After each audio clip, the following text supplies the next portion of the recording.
Halo ya teman-teman. Sesuai yang saya katakan di YouTube Short sebelumnya, saya bakal share portofolio terkini saya, khususnya portofolio untuk yang jangka panjang ya. Saya mengkhususkan OD ini atau BRI Sekuritas menjadi akun sekuritas untuk long term saya. Jadi saya bedakan gitu ya. Untuk akun trading, misal saya pakai Ajaib atau Sinarmas gitu. Untuk IPO saya pakai Stockbit, misal kayak gitu kan. Langsung aja kita ke portofolio saya. Di sini saya meletakkan ada beberapa saham ya. Sebelumnya bahkan dari awal tahun saya memiliki lebih dari 10 saham di sini. Cuma sejak bulan 7 atau pastinya sejak suku bunga Amerika mulai naik, saya udah mulai agak mengurangi porsi. Bukan apa-apa ya, saya maksudnya bukan time trading juga. Cuman saya melihat makronya begitu terpengaruh dan kebijakan Indonesia pun hanya bisa mengikuti gitu. Jadi semakin memberatkan pasar domestik, semakin memberatkan IHSG gitu. Tapi yang saya sayangkan, saya nggak sempat keluar semua. Di BRI saya sewaktu dia naik balik ke 5.500, saya nggak sempat exit semua. Waktu itu masih sisa 100 lot. Jadi terakhir ketika harganya sudah di bawah 4.500 atau 4.700 gitu, saya nambah dikit-dikit. Soalnya saya juga nggak bisa ngelihat cash terlalu gede dibanding equity di satu akun gitu. Gatel aja mau beli gitu kan. Tapi saya memang dari awal memang menyisakan gitu kan. Terakhir saya ada 100 lot.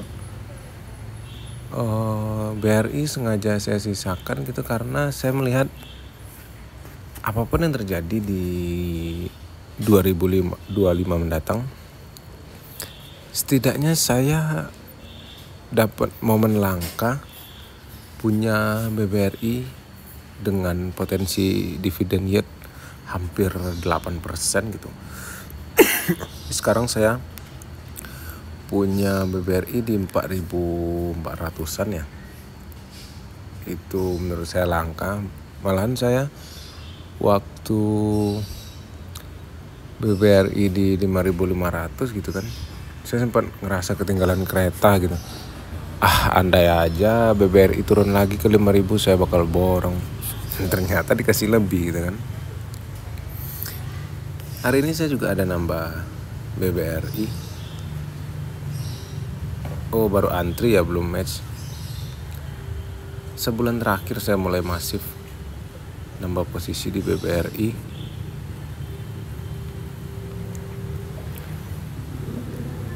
Sebelumnya di akun ini saya punya 2 core saham ya, BBRI dan Astra International.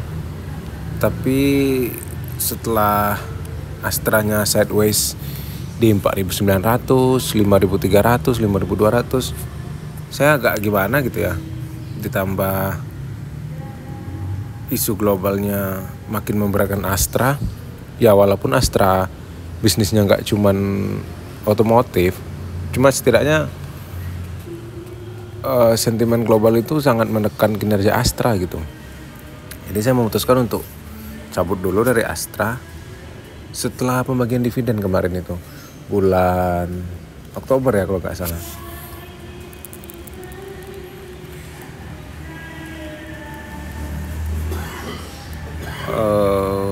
Iya, kelebihannya di OD Sekuritas ini juga mencampurkan portofolio obligasinya juga gampang gitu, simple. Nih, saya punya obligasi Indah Kiat, Oki, Dan saya sudah pesan itu daily pulppaper juga anaknya Sinarmas. Nanti listing tanggal 3.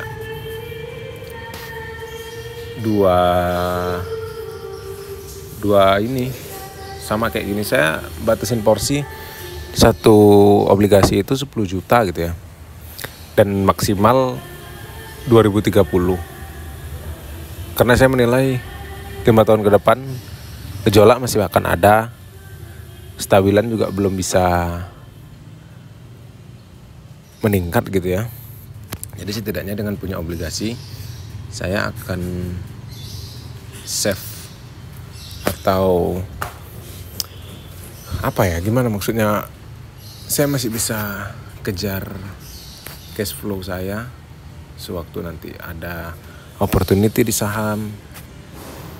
Tanpa saya sadar RDN saya terisi gitu kan.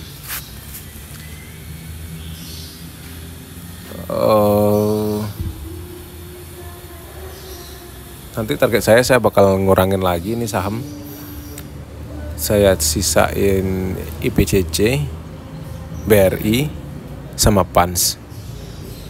Target saya sampai kuartal 2 di 2025 saya hanya pegang 3 saham itu. Mungkin BBRI saya akan tambah sampai maksimal 200 lot ya. IPCC di 10 jutaan mungkin. Nah, sisanya di akun lain mungkin setelah kesibukan saya ikut IPO CBDK tuh lumayan menarik.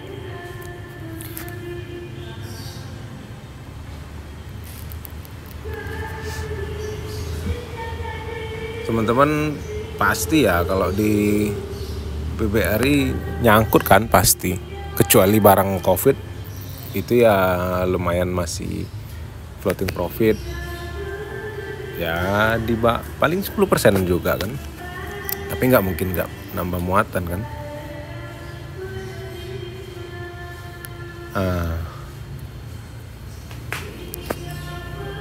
Oke gitu ya. Alasan saya atau pertimbangan saya menyisakan BBRI di porto saya supaya ada cash flow gitu kan. Ini IPS-nya itu potensi di 400-an ya, 400 lah. Nah itu setidaknya saya di average 4.400-an itu saya udah dapet 7,5%. Itu di atas obligasi negara, SBN atau apa gitu ya, cuman kisaran 6-7%. Dan juga ini kan isunya apa ya, maksudnya memberatkan harga BBRI ini kan asingnya katanya ya CKPN. Cuman saya bahkan melihat di kasus CKPN kali ini kan malahan menjadi kesempatan untuk kita punya di harga bawah. Itu yang pertama. Yang kedua, suatu saat kalau kredit macet, perkiraan kredit macet yang disisihkan itu ternyata lancar, ini bisa jadi dimasukkan ke laba gitu. Saya sebelumnya juga udah cari tahu tentang ini. Memang begitu, karena kan CKPN ini peraturan terbaru disisihkan ketika kredit itu dimulai, bukan ketika ada potensi negatif gitu. Jadi dengan disisihkannya begitu besar, BBRI masih bisa tumbuh, itu udah nilai plus jauh gitu dibanding yang lain. Bayangin aja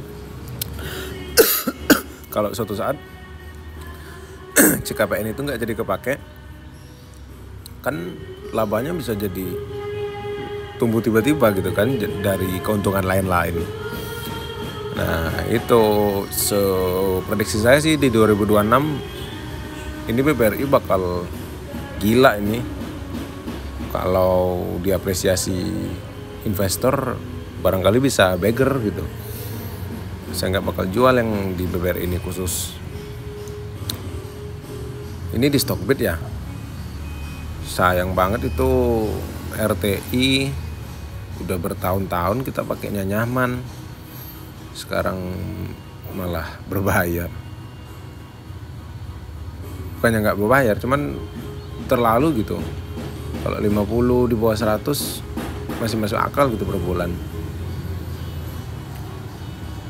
Ya tapi ya udahlah, selagi masih ada yang kita bisa pakai, kita pakai dulu.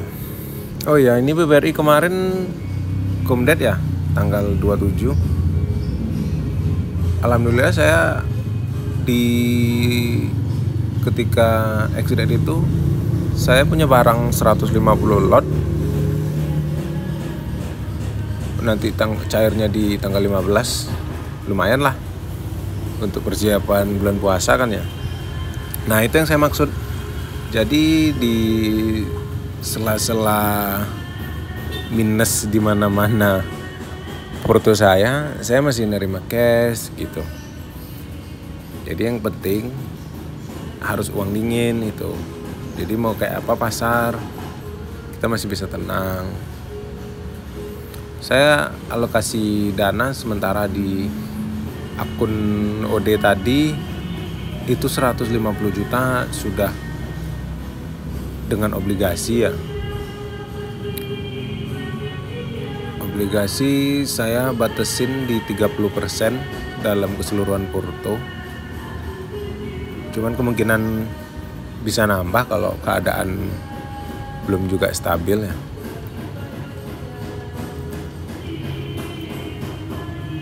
Jadi selain BBRI saya juga ngincer IPCC. Saya pengennya sih di harga 650 ya. Cuman kemarin terakhir cuma dapat di 660, lumayan lah. Masih ada alokasi saya 50% lagi untuk IPCC. Nanti semoga dapat di 660 lagi saya ambil. Karena ini IPCC potensi dividennya juga lumayan.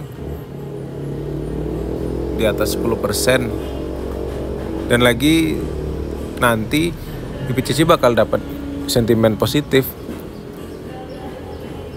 Saya kira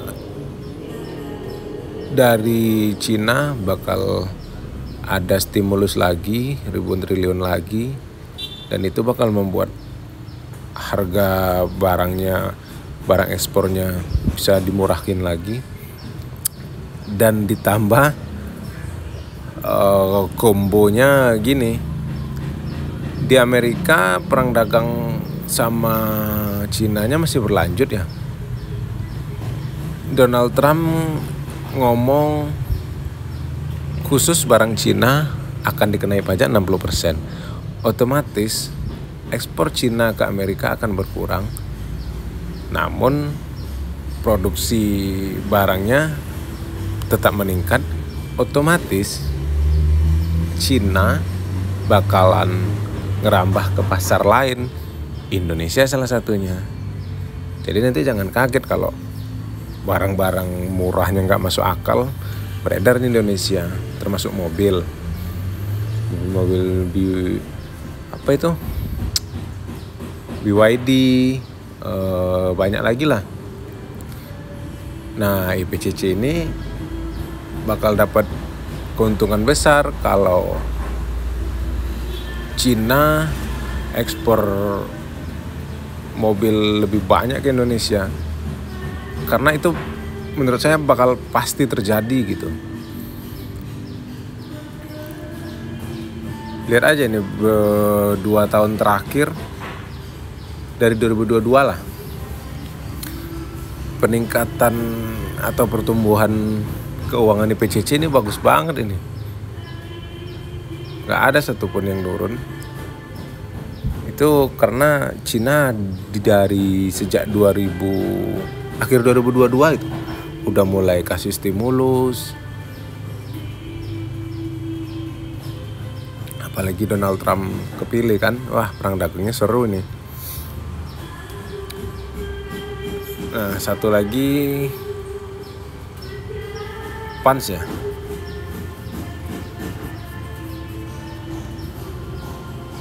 Nah, Pans ini saya punya udah dari lama ya. Jadi siklusnya itu saya misal ketika nyentuh deket 2000 saya buang CTP gitu. Nah, ketika di bawah 1600 saya kumpulin lagi gitu. Dividennya juga lumayan itu. Ini perusahaan sekuritas ya, jadi pertumbuhan EPS di tiap kuarternya nggak bisa jadi pedoman untuk dibandingkan dengan saham lain gitu, karena ini beda perhitungan gitu. Cuman saya beberapa kali menganalisa, setiap pasar arahnya nggak jelas, Pans ini lumayan meningkat keuntungannya. Mungkin entah itu banyak orang yang TP, cut loss, atau apapun lah yang memberikan fee lebih sering dan lebih banyak kepada Pans, panen sekuritas. Nah, jadi itu juga buat jaga-jaga. Dan harganya juga nggak kemana-mana ini Pans. Nggak pernah rugi saya di Pans ini.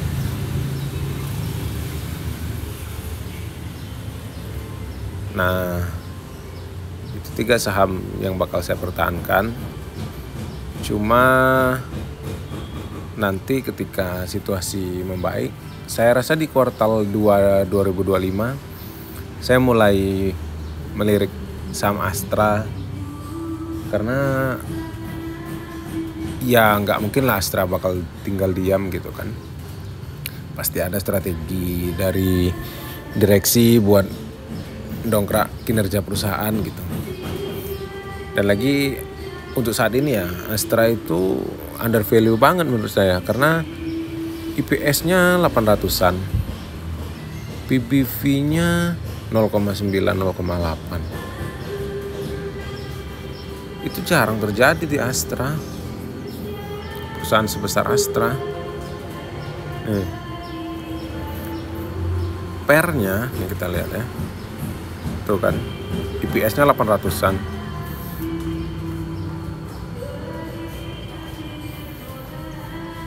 Tuh, murah kan?